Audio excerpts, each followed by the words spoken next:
Hello guys, सबको नमस्कार। ज्ञान ज्योति यूट्यूब चैनल आपका स्वागत है। मैं आर के शर्मा।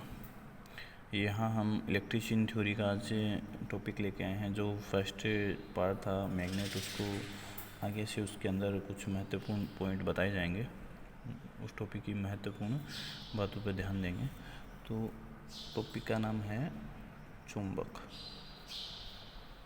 इसे बोलते हैं मैग्नेट। अब इस मैग्नेट के ऊपर बात करेंगे कि उस टाइम तो हमने जो फर्स्ट वीडियो के अंदर तो कि जो मैग्नेट है वो कितने होते हैं, जैसे नेचुरल मैग्नेट, आर्टिफिशियल हुआ, फिर मैग्नेट के बारे में अंतर किया था हमने, और कुछ चुंबक के मैग्नेट के गुणों के बारे में भी बात किया था। आज हम यहाँ जैसे चुंबक की कुछ महत्वपूर्ण परिभाषाएं भी पढ़ी थी कि जैसे ध्रुव होता है वो एन कैसे रंग का होता है, एस ध्रुव कैसे रंग का होता है। इसमें आगे हम कुछ परिभाषाओं के और कुछ महत्वपूर्ण पॉइंट टू पॉइंट बात करेंगे। एक तो इसमें ध्रुव होता है जिसको हम पोल बोलते हैं। ये पोल क्या होता है? अगर पोल की बात की, अगर मैंने उस दिन भी एक डायग्राम बनाया था, जैसे ये चुंबक, इसका ये एस ध्रुव है, ये एन ध्रुव है।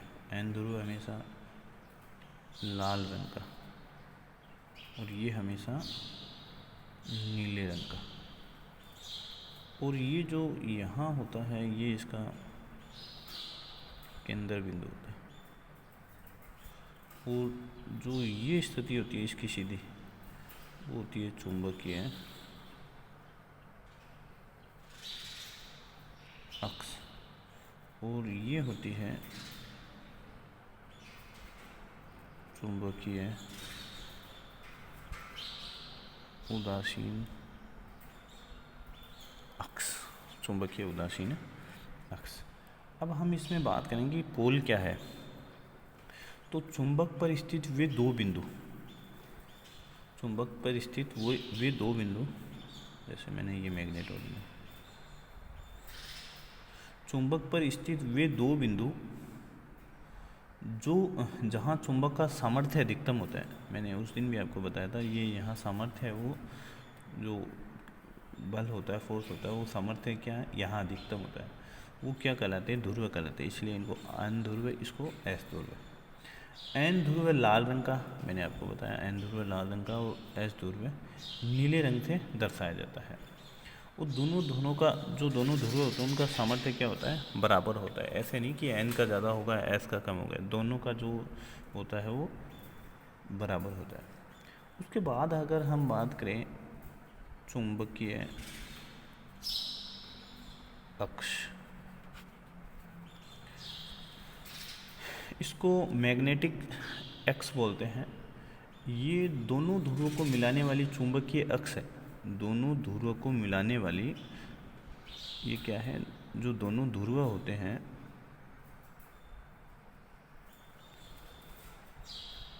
दोनों ध्रुवों को मिलाने वाली अक्ष कहलाती है। कैसे? जैसे यहाँ इसका ये इस तरीके से मैग्नेट बनता है। फिर बात करें चुंबकीय उदासीन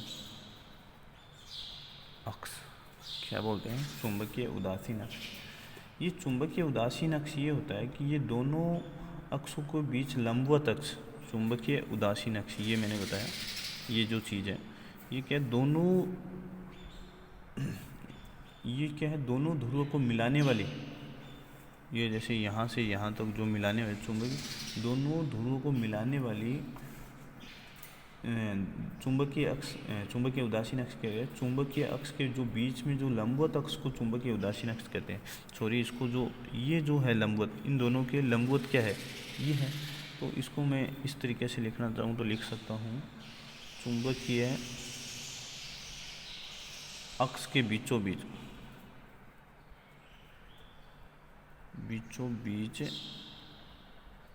लंबवत, ये देखो, ये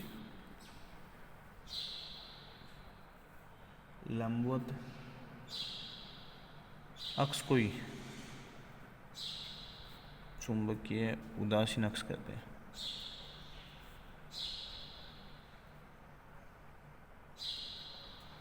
अगर उसके बाद बात करें कि जो चुंबकीय उदासीन अक्ष से होकर कोई भी चुंबकीय बल रेखा गमन नहीं करती, यहाँ से कोई भी चुंबकीय रेखा क्या होती है, गमन नहीं करती। ऐसे कोई चुंबकीय, जैसे ये चुंबक है तो इसमें यहाँ होती है, कभी कोई रेखा ऐसे थोड़ी आती, नहीं आती ना।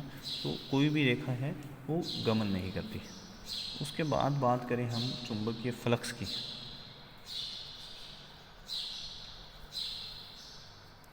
जिसको मैग्नेटिक फ्लक्स कहते हैं। ये क्या होता है, ये होता है किसी भी चुंबकीय बल रेखा के लंबवत, किसी भी चुंबकीय बल रेखा के लंबवत अक्ष को किसी भी चुंबकीय बल रेखा के लंबवत होकर गुजरने वाली कुल चुंबकीय बल रेखाओं की संख्या, कुल चुंबकीय बल रेखाओं की संख्या। अगर मैं इसको ऐसे कहूँ कि किसी भी चुंबकीय बल रेखा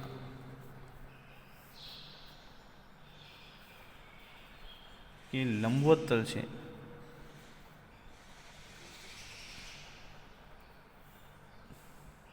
ये तो बीच में लंबवत थी, ये क्या है, बीच में लंबवत थी।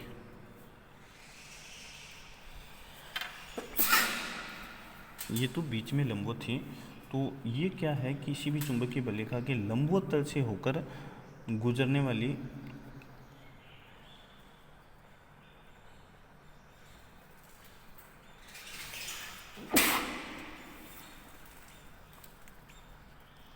कुल चुंबकीय बल रेखा,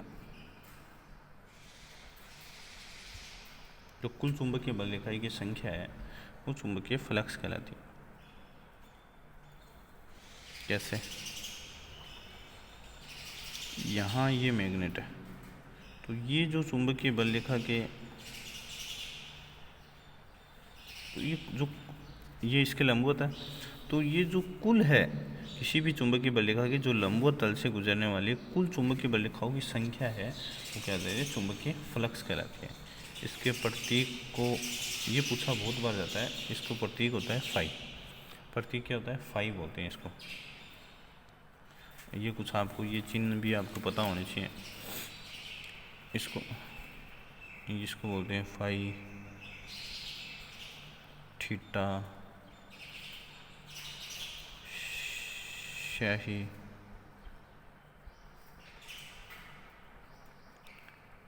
अल्फा, इसको भी अल्फा, बीटा, गामा, आईटा, नीटा, ओमेगा। तो बहुत सारे संकेत है जो पाई, जो हमारे इलेक्ट्रिकल थ्योरी में काम आने वाले हैं।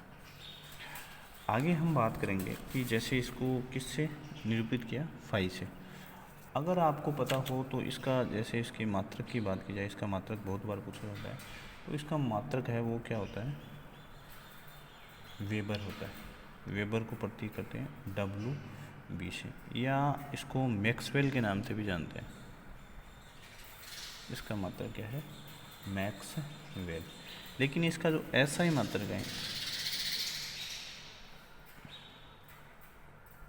वो क्या है, वेबर है। इंटरनेशनल स्टैंडर्ड है वो क्या होता है, वेबर होता है। अगर हम बात करें आगे इसमें, तो 1 वेबर बराबर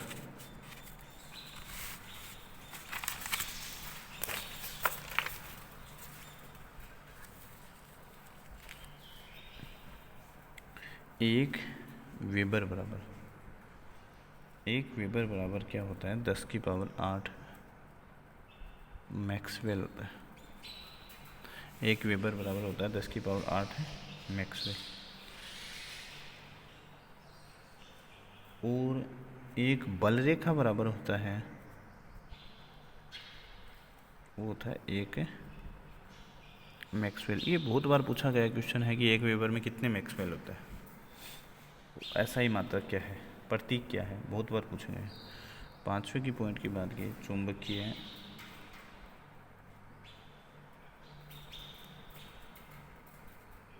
फ्लक्स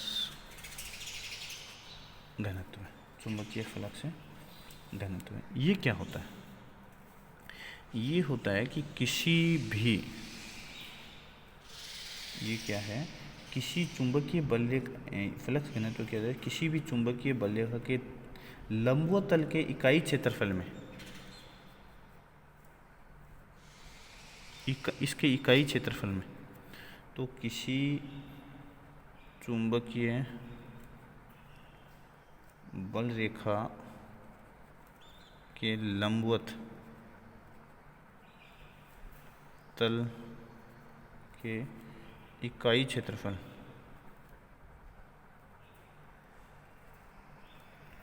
से होकर गुजरने वाली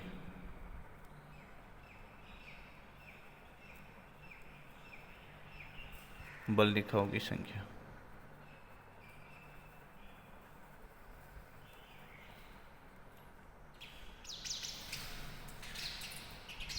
चुंबकीय फ्लक्स घनत्व कहलाती है। कैसे? जैसे मैंने आपको बताया कि जो इसका इकाई क्षेत्रफल है, इसमें कितनी बल रेखाएं गुजर रही है, तो जितनी चुंबकीय बल रेखाएं गुजर रही है वो उसका चुंबकीय फ्लक्स घनत्व कहलाती है। तो इसका प्रतीक होता है बीटा, इसका प्रतीक होता है बीटा। मात्रक इसका होता है वेबर बटे मीटर स्क्वायर। वो दूसरा मात्रक होता है इसका टेस्ला। वो जो इसका ऐसा ही मात्रक है वो क्या है, हमेशा टेस्ला है, क्योंकि मैं लिख सकता हूँ बीटा बराबर क्या है, 5/a। भाई इससे हम सब का सब निकाल लेंगे, पूरा का पूरा। वापिस से बता रहा हूँ कि बीटा बराबर क्या होता है, फ्लक्स और इकाई क्षेत्रफल। तो ये आपको परिभाषा से समझ आए, किसी चुंबकीय बलरेखा के लंबवत तल में इकाई क्षेत्रफल में से होकर गुजरने वाली चुंबकीय बल रेखाओं की संख्या, इकाई क्षेत्र में है चुंबकीय बल रेखाओं की संख्या, उसका फ्लक्स घनत्व कहलाती है। तो फ्लक्स ये अपन ने ऊपर ही पढ़ा अभी, चुंबकीय फ्लक्स, इसका मात्रक क्या होता है, वेबर। और ये हमेशा एरिया क्षेत्रफल आता है, वो किस में आता है, स्क्वायर में। मीटर है तो मीटर स्क्वायर, इसलिए इसका मात्रक हो गया वेबर बटे में। इसको हम कह सकते हैं टेस्ला। तो वेबर बटे क्षेत्रफल, ये वेबर, ये मतलब क्षेत्रफल। ये आपको समझ में आया हो तो उसके हम बाद बात करेंगे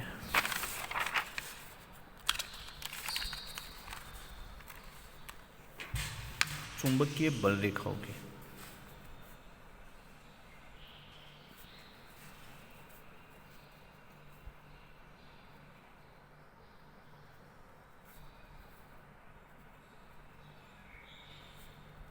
चुंबकीय बल रेखा क्या होती है? चुंबकीय बल रेखा ये होती है कि जैसे कोई चुंबक से कुछ संबंधित वह काल्पनिक बंध, चुंबक से संबंधित वह काल्पनिक बंध तथा निष्कोण वक्र जो चुंबक के अंदर तो एस से एन की ओर, वो चुंबक के बाहर अंदर तो एस से एन की ओर, वो चुंबक के बाहर एन से एस की ओर गति करी, वह चुंबकीय बल रेखा है। जैसे इसको सिंपल भाषा में समझाना चाहूँ, एक मैग्नेट है एन, ये एस, जब चुंबक के, ये देखो इस तरीके से काटती है, आपने देखा ही होगा।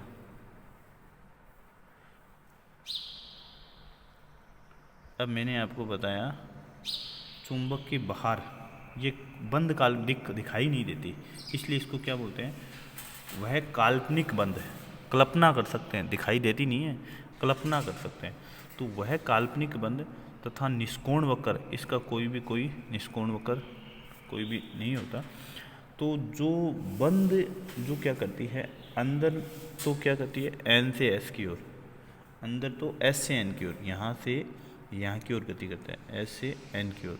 वो बाहर करती है एन से एस की ओर। चुंबक के बाहर तो एस तरीके से आ रही है और अंदर एस से एन की ओर, एक दूसरे की क्या हो रही है, विपरीत गति करें तो वो क्या कहलाती है, चुंबकीय बल रेखा कहलाती है। अगर हम बात करें आगे, तो हमेशा जो चुंबकीय बल रेखाएं हैं वो रेखाएं काल्पनिक होती हैं, अर्थात आंखों से दिखाई नहीं देती, इसलिए इसको क्या बोलते हैं, काल्पनिक रेखा बोलते हैं। अगर हम और बात करें तो जो इनके सिरे हैं वो आपस में मिले रहते हैं, सिरे आपस में मिले रहते हैं, अर्थात ये सदैव बंद पथ के रूप में ही रहती है, जैसे बंद पथ के रूप में ही रहती है। बल रेखाओं में कोई भी कोण नहीं पाया जाता, निष्कोण मतलब कोई भी कोण नहीं पाया जाता, ये तनाव की स्थिति में रहती है। इसमें अगर देखो कोई भी चुंबकीय बल रेखा क्या है, इसकी कोण का हम नहीं कह सकते हैं कि इसमें कोई कोण बन रहा है, निष्कोण होती है। और बात ये कि चुंबकीय बल रेखाएं कभी एक दूसरे को नहीं काटती, जैसे चुंबकीय बल रेखाएं हैं एक दूसरे को कभी भी नहीं काटती है, कभी भी नहीं काटती, क्योंकि कारण क्या होता है कि ये एक दूसरे को प्रतिकर्षित करती रहती है। अब ये भी आपको पता होना चाहिए कि प्रतिकर्षण कब होता है और आकर्षण कब होता है, कौन सी स्थिति में आकर्षण होता है और कौन सी स्थिति में प्रतिकर्षण होता है, इन दोनों के बारे में हम देखेंगे। अब बात कर रहे हैं, जैसे जब मान लो कि ये चुंबक है, इस चुंबक का ये एन ध्रुव है, ये एस ध्रुव है, वो दूसरी इसके पास में एक चुंबक और है, ये एन ये एस। जब इसके अंदर क्या होगा, जब इसके अंदर आपस के अंदर आकर्षण कब होता है और प्रतिकर्षण कब होता है, इसका जब हम पता लगाएंगे कि आपस में प्रतिकर्षण और आकर्षण होता क्या है, जब असमान हो,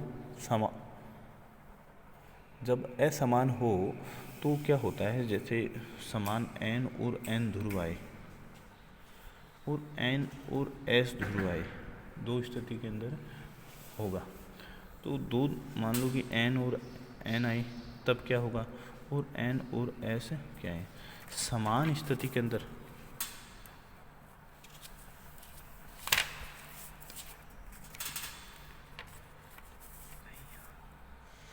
तो आगे हम पहले तो इसकी डेफिनेशन देखेंगे। अगर पहले तो हम इसको देखेंगे, पहले हम यहाँ देखेंगे कि जैसे ये चुंबक है, चुंबक का हमने देखा कि ये लाल ध्रुव है, चुंबक का जैसे चुंबक के दो ध्रुव हो गए, एक एन ध्रुव हो गया और एक एस ध्रुव हो गया।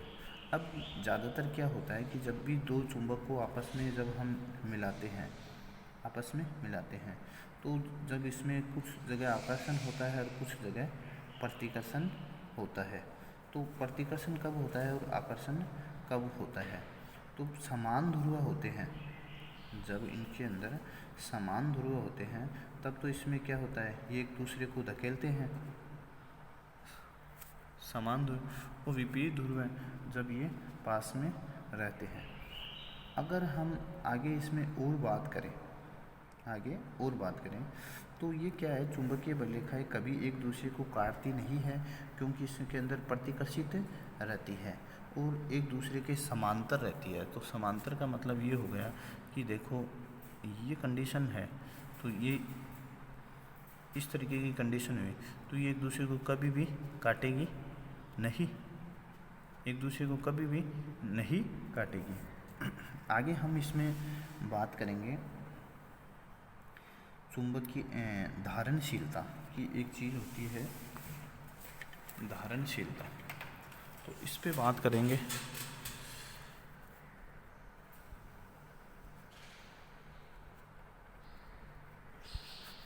ये क्या होती है, तो जो धारणशीलता होती है इसको हम रिटेनिविटी भी बोलते हैं। इसको इंग्लिश में नाम अगर आपको वैसे समझ में नहीं आया तो मैं इसको हिंदी में लिख देता हूँ,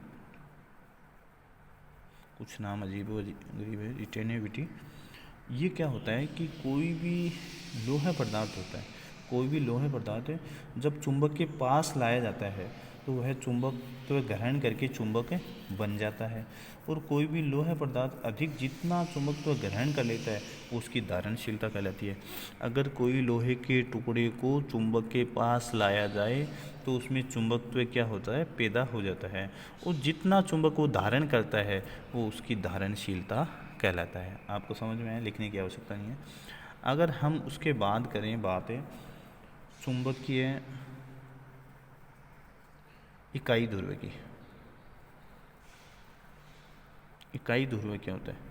इकाई ध्रुव वो होता है कि जब 1 मीटर की दूरी पर रखे दो ध्रुव, 1 मीटर की दूरी पर रखे दो ध्रुवों के मध्य आकर्षण या प्रतिकर्षण बल का मान जब 1 न्यूटन हो जाता है तो इस प्रकार के ध्रुव को इकाई ध्रुव या इकाई ध्रुव युग्म कहते हैं। फिर से बता रहा हूँ कि जब दोनों चुंबकों को 1 मीटर की दूरी पर रखें, 1 मीटर की दूरी पर रखें और दोनों ध्रुवों के मध्य आकर्षण और प्रतिकर्षण बल का मान, कि जैसे मान लो कि इस तरीके से मैंने रखा और जब आपस में इनमें आकर्षण या हो चाहे प्रतिकर्षण हो, इन दोनों के बीच जब भी 1 मीटर इन दोनों के बीच में जब बल का मान है वो जब 1 न्यूटन हो जाता है, चाहे आकर्षण चाहे प्रतिकर्षण, तो वो क्या कहलाता है? इन ध्रुवों को इकाई ध्रुव या इकाई ध्रुव युग्म भी कहते हैं। आगे की बात की जाए तो चुंबकीय संतृप्त अवस्था, चुंबकीय संतृप्त अवस्था ये क्या होती है? इसको इंग्लिश में बोला जाता है मैग्नेटिक सैचुरेशन। इसको क्या बोला जाता है? Magnetic saturation. अब मैग्नेटिक सैचुरेशन है वो क्या होता है? अगर इसके बारे में हम बात करें तो जब लोह पदार्थ को चुंबकित करते में एक ऐसी अवस्था आ जाती है कि जब भी हम इनको चुंबकित करते हैं तो अगर कोई ऐसी कंडीशन आ जाती है, ऐसी अवस्था आ जाती है जिसके पास उस पदार्थ को अधिक चुंबकित नहीं किया जा सकता, मतलब उसमें चुंबक की धारणशीलता उतनी ही होती है, तो उस अवस्था को चुंबकीय संतृप्त अवस्था कहते हैं। कोई चीज़ कैपेसिटी, कोई व्यक्ति की अगर कोई कैपेबिलिटी अगर मान लो एक 1 डे के अंदर 13 घंटे या 15 घंटे कार्य करने की है तो उसके बाद उसमें संतृप्त आ जाता है, उसके बाद वो काम नहीं कर सकता। ऐसे ही इसको संतृप्त अवस्था या मैग्नेटिक सैचुरेशन कहते हैं। ये आपको वैसे ही समझ में आ जाएगा। उसके बाद अगर हम बात करें तो चुंबकीय क्षेत्र,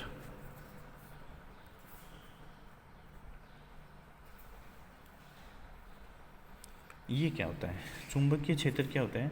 जब चुंबक के चारों ओर का वह क्षेत्र जहाँ चुंबक का प्रभाव महसूस किया जा सके तो चुंबकीय क्षेत्र कहलाते हैं। जैसे मान लो आपने एक चुंबक को यहाँ ले तो आप उसको जैसे ही उसके लोहे को लेकर आते हो तो यहाँ चुंबक को क्या होता है? उसके चारों ओर का वह क्षेत्र चुंबक को प्रभाव महसूस करता है, तो उसको यहाँ अगर मान लो अगर जितनी पावरफुल हो गई तो उतनी ज़्यादा दूरी पर क्या होगी? खींचेगी।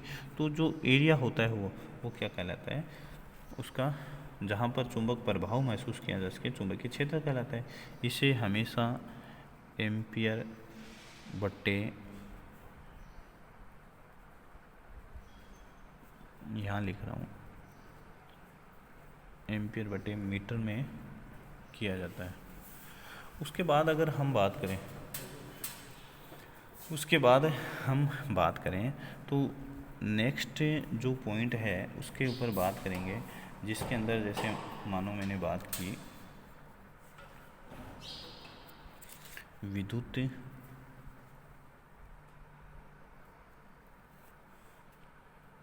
चुंबकीय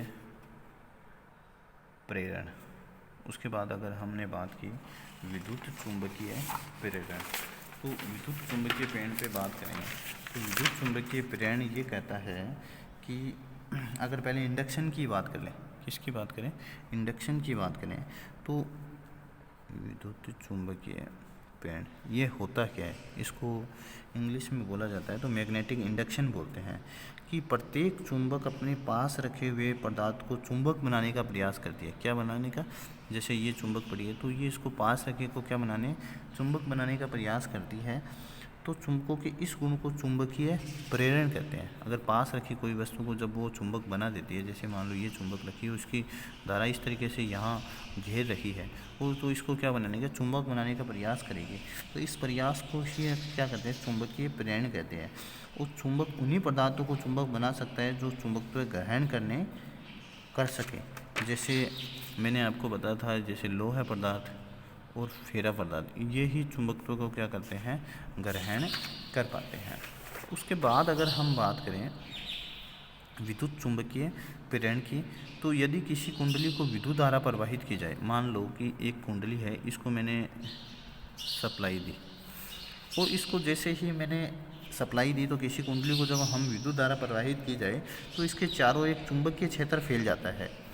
और यदि कुंडली को डीसी आपूर्ति से जोड़ा जाए तो वो केवल चुंबकीय क्षेत्र बनाता है, मतलब मजबूत चुंबकीय क्षेत्र बनाता है, उसमें इंडक्शन का गुण नहीं होता। तो यदि किसी डीसी आपूर्ति से जोड़ा जाए तो पैदा होने वाला चुंबकीय क्षेत्र निरंतर व समान प्रवृत्ति का होता है। और यदि ऐसी सप्लाई दी जाए तो उसके चारों ओर पैदा होने वाला चुंबकीय क्षेत्र प्रत्यावर्ती स्वभाव का है।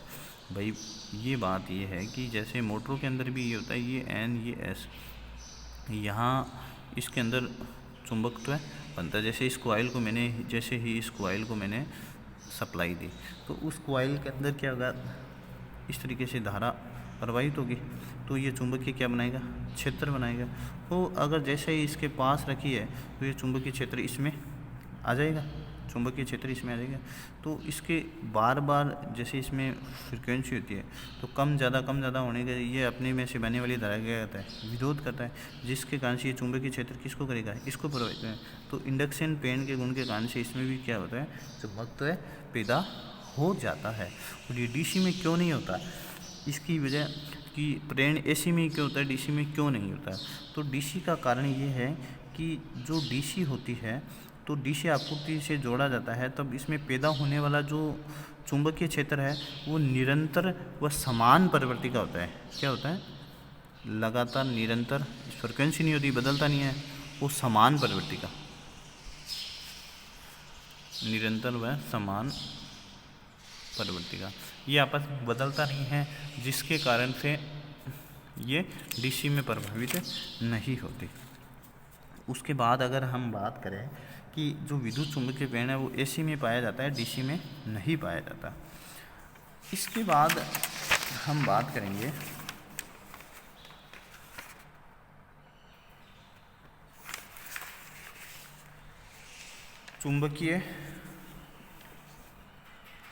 चुंबकशीलता की, या इससे पहले हम बात करें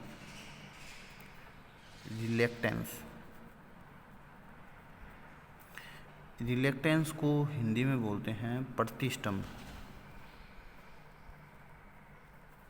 क्या बोलते हैं, प्रतिष्ठम्भ। तो प्रतिष्ठम्भ क्या होता है,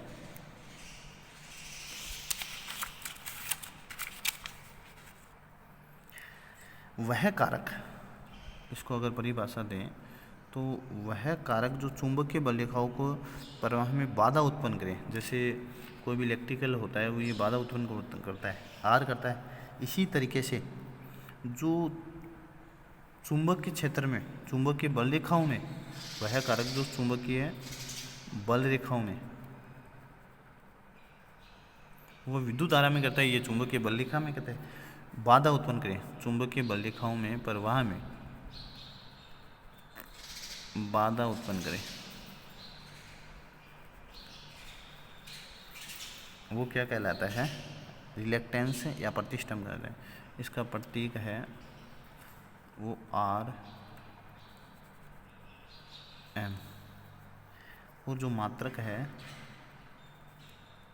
वो है एम्पियर टर्न बटे वेबर।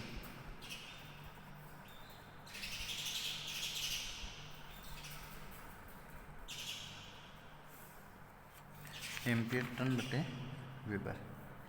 अब बात की जाए चुंबकीय वाहक बल, एफ, मैग्नेटिक मोटिव फोर्स, चुंबकीय वाहक बल।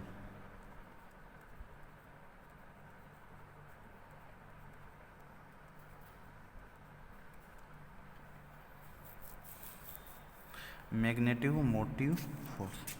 अब ये क्या कहता है वह बल जो चुंबकीय बल रेखाओं को एक स्थान से दूसरे स्थान तक प्रवाहित करता है वह चुंबकीय जैसे ईएमएफ होता है उसी तरीके से एमएमएफ होता है, ये भी क्या करता है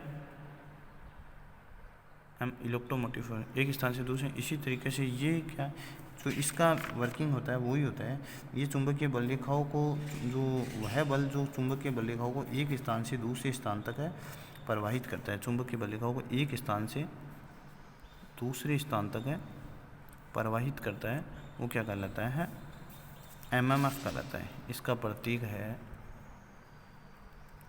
एफएम। ये बहुत बार पूछा जाता है। मात्रक एम्पीयर टर्न,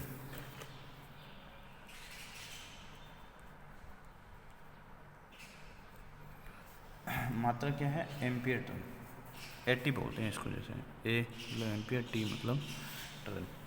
आगे हम बात करें इसमें जो एफएम है वो क्या है कुंडली में प्रवाहित धारा।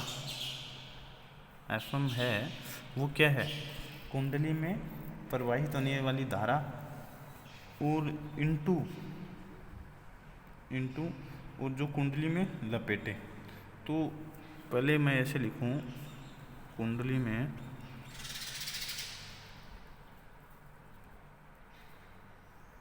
प्रवाहित धारा गुणा कुंडली में प्रवाहित धारा गुणा कुंडली में लपेटे।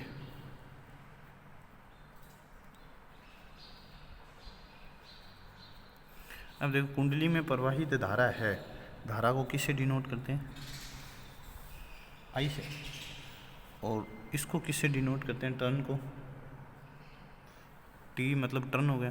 धारा का क्या होता है ए और ये हो गया टी, तो इसका क्या हो गया मतलब एम्पियर टर्न, एम्पियर टर्न। इसमें कुछ थोड़े और बाकी रह रहे हैं कुछ महत्वपूर्ण, इसके ऊपर कुछ न्यूमेरिकल भी काम करेंगे और उसके महत्वपूर्ण और चीज़ें भी इसकी देखेंगे। तो नेक्स्ट वीडियो के अंदर जैसे इसका अगर अगला पार्ट बनाते हैं हम तो उसमें देखेंगे। तो इस ज्ञान ज्योति यूट्यूब चैनल में आपको अच्छे अच्छे वीडियो और मिलेंगे और कोशिश की जाएगी अब की बार जो बारीकी से वीडियो बनाए जाएं, अच्छे से आपको समझाया जाए। और इस ज्ञान ज्योति यूट्यूब चैनल को सब्सक्राइब करते रहें, लाइक करते रहें, देखते रहें और आने वाले समय में आपको अच्छे से इससे बेहतर चीज़ें मिलेगी। तो आप सभी का धन्यवाद।